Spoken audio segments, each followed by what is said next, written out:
నమస్తే, welcome to Leo. అనుకోకుండా జగన్ ట్రాప్లో పడుతున్నారు వల్లభనేని వంశీ అండ్ పోసాని కృష్ణమురళి.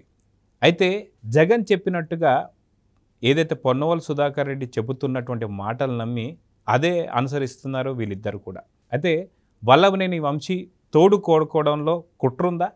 అదేవిధంగా పోసాని కృష్ణమురళి ఆకేపాటి అమర్నాథ్ రెడ్డి కలిసిన వెనువెంటనే చెస్ట్ పెయిన్ అని చెప్పేసి అది హార్ట్ అటాక్కి దారితీస్తుందని చెప్పేసి నాటకం ఆడడంలో ఏదైనా కుట్రుందా?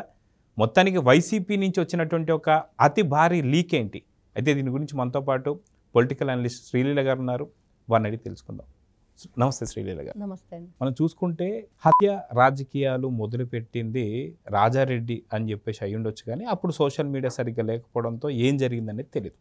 సో రాజశేఖర రెడ్డి గారు అది ఎంతో కొంత అనేది ప్రజలందరికీ తెలిసిందే. వైఎస్ జగన్మోహన్ రెడ్డి వచ్చిన తర్వాత ఎలాంటి హత్య రాజకీయాలు జరిగాయని చెప్పి గుర్తు తెచ్చుకుంటే పరిటాల రవి తర్వాత ఆయన్ని చంపినటువంటి ఒక మొద్దు సీను చంపినటువంటి ఒక ఓం ప్రకాష్ అనుమానాస్పద మృతి, దీని తర్వాత మధ్యల చెరువు సూరి, ఇప్పుడు భానుప్రకాష్ చూస్తూ వస్తున్నాం. ఇది ఒక ఎత్తు అయితే, ఇంకొక హత్య కేసు చూసుకుంటే వైఎస్ వివేకానంద రెడ్డి హత్య కేసుతో ఆయన రక్తపు మడుగులతో ఉన్నటువంటి ఒక సీఎం కుర్చీని ఏర్పాటు చేసుకున్నటువంటి ఒక వైఎస్ జగన్.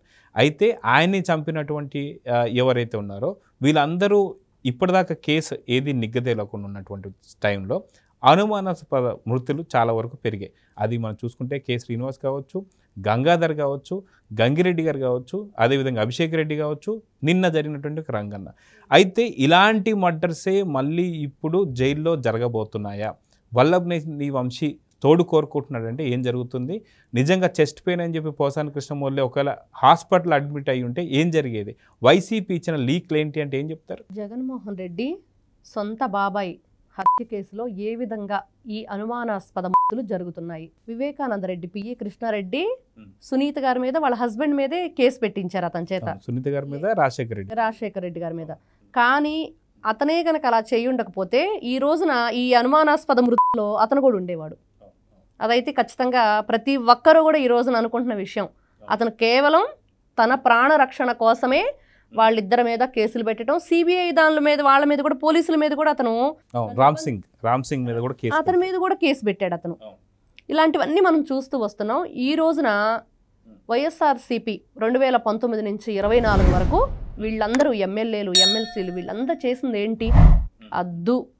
అదుపు ఏదీ లేకుండా విచ్చలవిడిగా నోటికి ఏ మాట వస్తే ఆ మాట మాట్లాడటం ఒక వంతు అయితే, భూ కబ్జాలు కానివ్వండి, దందాలు, గోండాయిజం, ఇంకా చెప్పుకోవటానికి కోకల్లలు అన్ని, రైస్ మాఫియా, మాఫియా అన్ని, ప్రతి ఒక్కటి వీళ్ళంతా ఈ రోజున విచారణ, ప్రతి ఒక్కరూ కూడా వాళ్ళ నుంచి ఇబ్బంది పడిన వాళ్ళంతా ఈరోజు బయటకు వచ్చేసి మేము ఇన్ని విధాలుగా ఇబ్బంది పడ్డాము, ఇప్పుడు ఒకరిని చూసి ఇంకొకరు ఏదో జరుగుతుంది మేలు, ఈ రోజున ఒక వాయిస్ బయటకు వస్తే మిగతా అందరూ కూడా మాకు జరిగింది అన్యాయం, మాకు జరిగిందని ప్రతి ఒక్కటి కూడా 1 by 1 బయటకు వస్తున్నాయి. అలానే వల్లభనేని వంశీ విషయంలో ఎస్సీ ఎస్టీ అట్రాసిటీ మీద అతను జైలుకి వెళ్ళటం జరిగింది. తర్వాత ఇతను చూసాం పోసాని కృష్ణమురళి. వల్లభనేని వంశీ ఈ పోసాని కృష్ణమురళి అరెస్ట్ అయిన తర్వాత అతను ఏమని చెప్పాడు? నాకు ఎప్పుడు ఊపిరి ఆగిపోతుందో అన్నంత భయంగా ఉంటుంది, నన్ను ఒక్కడనే ఒంటరిగా రూమ్లో ఉంచారు అని కోర్టుకు చెప్పాడు, ఎవరైనా కావాలి అని. కానీ పోలీసులు ఏం చెప్తున్నారు? ఇతనికి ప్రాణహాని ఉంటుంది, అందుకనే ప్రత్యేకమైన ఒక రూమ్లో ఉంచాము అని. నిజమే, పోలీసులు మాత్రం మంచిగానే ఆలోచించారు. ఎందుకంటే గతంలో పూర్వ రోజుల్లో అన్నట్లుగా చూసుకుంటే రాజశేఖర్ రెడ్డి, ఈ జగన్మోహన్ రెడ్డి వాళ్ళ తరంలోనే జరిగింది ఇది. వాళ్ళ రాజకీయాల కుట్రలు ఇవన్నీ కూడా పరిటాల రవి గారి హత్య జరిగిన తర్వాత ఎవరు జైలుకి వెళ్ళారు, జైలుకి వెళ్ళిన తర్వాత వాళ్ళంతా కూడా ఒకరి తర్వాత ఒకరు ఎలా చంపబడ్డారు, ఒక మనం సినిమాలు చూస్తూ ఉంటాము, అలా జరిగింది అదంతా కూడా. మొద్దు సీను కానివ్వండి, ఓం ప్రకాష్ కానివ్వండి, మధ్యల చెరువు సూరి కాని, వీళ్ళంతా ఇప్పుడు అదే కుట్రపూరిత రాజకీయం. మొన్న గోరంట్ల మాధవ్ ఆవేశంలో బయటికి చెప్పేశాడు అంతర్యుద్ధాలు జరుగుతున్నాయండి. అంటే అంతర్యుద్ధం అంటే ఇదేనా? మీరు జైల్లో ఈ రోజున అరెస్ట్ అయ్యి వాళ్ళు శిక్షకి అర్హులు, ఇంకా వాళ్ళు బయటకు వచ్చే పరిస్థితి లేనప్పుడు కొంచెం ఆలోచిస్తున్నాడు వల్లభనేని వంశీ జగన్మోహన్ రెడ్డి అండుకో పేరు చెప్పడానికి. కానీ ఇతనున్నాడు పోసాని కృష్ణమురళి, వెంటనే చెప్పేశాడు సజ్జల భార్గవ రెడ్డి, సజ్జల రామకృష్ణారెడ్డి వీళ్ళు రాసిచ్చారు, నేను చదివాను అంతే తప్పించి నాకేం తెలియదు వాళ్ళేను అని చెప్పిన తర్వాత ఇంకా అతను కలవటానికి జగన్మోహన్ రెడ్డి వెళ్ళలేదు, ములాఖత్తు లేదు. పోసాని కృష్ణమురళి గారితో ఇతనికి లేదు. ఎందుకు వెళ్ళలేదు? ఎవరి ద్వారా ఇతను ఏ విధంగా ప్రలోభాలకు గురి చేస్తున్నాడు పోసాని కృష్ణమురళిని? ఏదో ఒక విధంగా మిమ్మల్ని నేను బయటకు తీసుకొస్తాను, నేను చెప్పినట్లు చెయ్యండి. చెస్ట్ పెయిన్ అన్నాడు, హెడేక్ అన్నాడు, అదన్నాడు, ఇదన్నాడు. కానీ అంతా నార్మల్గానే ఉన్నాయి అతని రిపోర్ట్స్ అన్నీ కూడా. అంటే ఇక్కడ ఒక కుట్రగూరం కూడా తాగిందని చెప్పేసి ఒక వైసీపీకి సంబంధించిన లీకులు వచ్చాయి. నిజంగానే చెస్ట్ పెయిన్ ఉందని చెప్పేసి చెప్పిన తర్వాత పోసాని కృష్ణమురళి ఎట్లా నటుడు కాబట్టి నువ్వు నటించు అని చెప్పేసి అన్నాడు. కానీ అక్కడ భార్యను చూడడానికి లేచి కూర్చోవడం ఒకటి చూసాం. అదే అక్కడ వెళ్తూ నడుచుకుంటూ వెళ్ళడం రావడం కూడా తనకి సంబంధించి అర్థమైపోయింది. ఒకవేళ నిజంగానే అక్కడ అడ్మిట్ అయిపోయి ఉంటే హాస్పిటల్లో ఏం జరిగి ఉండేది? ఎందుకంటే ఇప్పుడు చూసాం మనం, అభిషేక్ రెడ్డి ఒక డాక్టర్ అయి ఉండి, ఒక యువకుడు అయి ఉండి, 35 ఏళ్ళ యువకుడు అయి ఉండి, అసలుకి ప్రపంచంలో ఎవరికి రానటువంటి ఒక వింత జబ్బు తనకు వచ్చిందని చెప్పి క్రియేట్ చేయడం చూసాం. సో ఇదే విధంగా పోసాన్ని కూడా ఏదో చేసి ఉండేవారు అని చెప్పేసి అయితే వార్తలు వచ్చాయి. ఒకరు అడ్మిట్ అయి ఉంటే హాస్పిటల్లో. కానీ పోలీసులు కావచ్చు, డాక్టర్స్ కావచ్చు, కూటమి ఉంది కాబట్టి వాళ్ళకి సంబంధించి ఏం జరిగిందో చాలా క్లారిటీగా చెప్పారు. ఒకరు నిజంగా అడ్మిట్ అయి ఉంటే ఏం జరిగేది? మొన్న మనం చూసాం తిరుపతిలో, వీళ్ళు అక్కడ ఉన్న హాస్పిటల్లో ప్రవేశించి సెలైన్ బాటిల్స్ అన్ని లాగటం, ఒక పేషెంట్ని చంపబోయారు. అదేవిధంగా ఎవరో ఒకరు వీళ్ళకి సంబంధించిన గూండాలో వాళ్ళ కార్యకర్తల్లో ఎవరో ఒకరిని డబ్బుకి లోబర్చుకొని హాస్పిటల్లోకి ఎంతసేపు వెళ్తారండి అక్కడికి? ఏదో విధంగా ఒక పేషెంట్గా జాయిన్ అయితే ఇప్పుడు పోలీసులు కూడా ఆపలేరు కదా. ఏదో ఒక విధంగా అతనైతే హతమార్చడానికి వీళ్ళు ఖచ్చితంగా, ఇది కుట్రపూరితమే. ఈ రోజున వీళ్ళు అంతర్యుద్ధం జరుగుతుంది అని గోరంట్ల మాధవ్ చెప్పాడు అంటే అది ఏం జరగబోతుంది? ఈ రోజున కూటమి ప్రభుత్వం వీళ్ళకి ఎప్పుడు కూడా కూటమి ప్రభుత్వం మీద ఏదో ఒకటి రుద్దాలి, ఏదో ఒకటి చెయ్యాలి. ఏ విధంగానైనా సరే ఏ విధంగా చేయాలో వీళ్ళకి అర్థం కావట్లేదు. ఇప్పుడు కరెక్ట్ టైంకి వీళ్ళు జైలుకి వెళ్ళారు. ఇంకా వీళ్ళు పోసాని కృష్ణమురళి చెప్పేశాడు. చెప్పేసిన తర్వాత ఏదో విధంగా నిన్నైతే నువ్వు చెప్పావు, నువ్వు భయపడి చెప్పావు, ఏం పర్వాలేదు, నిన్ను మేమేమీ చెయ్యము, నిన్ను బయటకు చేసుకొచ్చే ప్రయత్నమే చేస్తాము అని అతన్ని నమ్మించి, నమ్మబలికి అతన్ని నమ్మించి గొంతు కోసారు అన్న విధంగానే చేయటానికి ప్రయత్నిస్తున్నాడు జగన్మోహన్ రెడ్డి. అదే బాటలో వల్లభనేని వంశీ కూడా అతను తోడు కావాలి అని అడిగించింది ఎవరు?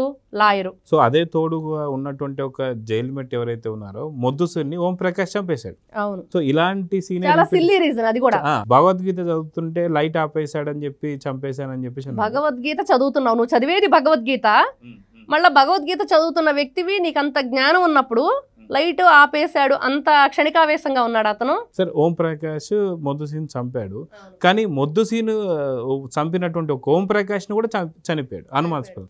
సో దీన్ని మొత్తానికి ఇలాంటి కుట్రలే మళ్ళీ తెరపైకి రాబోతున్నాయా అంటే అవుననిపిస్తుందా, లేదంటే ఏమంటారు? ఖచ్చితంగా అదే గుర్తు చేసుకోవాలి. ఈ రోజున ఎప్పుడైతే గోరంట్ల మాధవ్ అంతర్యుద్ధాలు జరుగుతాయి అన్న మాట, ఇటువైపు వంశీ నాకు ఒక్కడనే ఉండలేకపోతున్నాను, తోడు కావాలి అనేది, ఇటువైపు Posani Krishnamurali chest pain, headache అని చెప్పేసి తను కూడా రకరకాలుగా లేనివి ఉన్నట్లుగా తనకు తానే సృష్టించుకొని హాస్పిటల్కి తీసుకెళ్ళమని అడగటం, ఇవన్నీ చూస్తూ ఉంటే ఏదో జరగబోతుంది, వీళ్ళని ఇంకా లేకుండా చేయటానికి ప్రయత్నం అయితే జరుగుతుంది.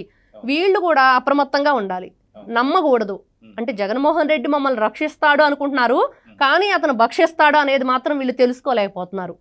ఇది మాత్రం ఈరోజు కూటమి ప్రభుత్వం కానివ్వండి, లేకపోతే పోలీసులు కానివ్వండి, అక్కడ ఉన్న సెక్యూరిటీ కానివ్వండి, ప్రతి ఒక్కరు కూడా చాలా అప్రమత్తంగా ఉండి వాళ్ళని రక్షించాలి. అక్కడున్న సెక్యూరిటీ కూడా వాళ్ళు రక్షించుకోవాలి. అట్లాంటి పరిస్థితిలో ఉంది ఈ రోజున ఆంధ్రప్రదేశ్ ప్రభుత్వంలో. కుట్రపూరిత రాజకీయాలు చేస్తున్నారు వైఎస్ఆర్సీపీ అండ్ కో. సో చూద్దామండి, ఖచ్చితంగా మీరు అన్నట్టుగా కూటమి ప్రభుత్వం తగ్గ జాగ్రత్తలు తీసుకోవాలి. అదేవిధంగా వల్లభనేని వంశీ కావచ్చు, పోసాని కృష్ణమురళి కావచ్చు, ఎవరిని నమ్మొద్దు, కూటమి మీకు భద్రత ఇస్తుందని అయితే నమ్మాలి. కుట్రపూరిత రాజకీయాలు చేయాలని చెప్పేసి ప్రయత్నిస్తున్నారని చెప్పి వాళ్ళ వైసీపీకి సంబంధించినటువంటి వర్గాలే కొన్ని లీకులు అయితే బయటకు వెళ్తున్నాయి. సో తగు జాగ్రత్తలు అయితే తీసుకోవాలని అయితే కోరుకుందాం. నమస్తే. నమస్తే.